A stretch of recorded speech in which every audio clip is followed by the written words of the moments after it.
I think one of my best case resolutions is of a mid-20 female, and she'd had acne since the start of her, menstrual life, so since about 16, and had had it consistently. So she'd had it for about 7 years when she came to see me, and she had taken 3 courses of Roaccutane, and each time the Roaccutane had worked for the period in which she was taking it, but as soon as she stopped taking it, the acne returned.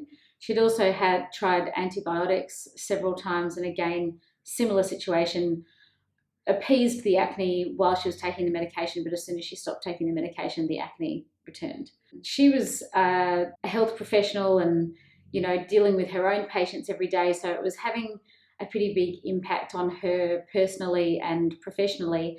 And she also didn't really like her workplace very much and wanted to go and look for another job. But I think having acne also sort of was affecting her self-confidence in terms of applying for other jobs, etc., etc. So what we did was the urinary hormone metabolite testing and worked out what the fundamental imbalances were.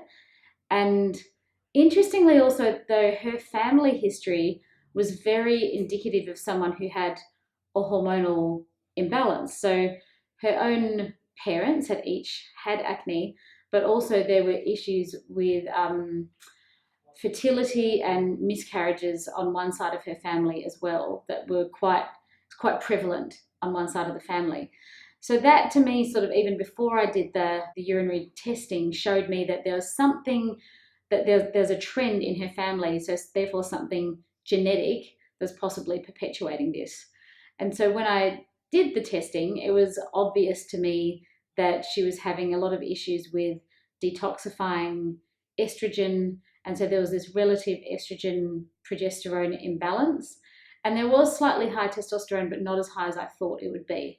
And I suppose that brings me to the importance of that testing, because I think there is an assumption that all women who have acne into their adulthood, that it's always testosterone and therefore it's always some remnant of polycystic ovarian syndrome or related to that.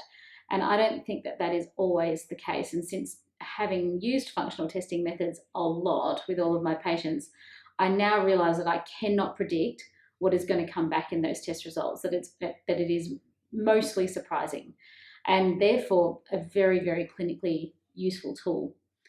So yeah, so we readdressed those imbalances. At first we used medicines, then we started to be able to, once everything was clearing up, we started to be able to use certain functional foods as well that maintained that balance. And she has been without acne for the last 4 years, and I checked with her just recently to see if she's still tracking along well, and she's doing really, really well. There hasn't been a recurrence, and that is much better than she was ever able to achieve with Roaccutane and antibiotics.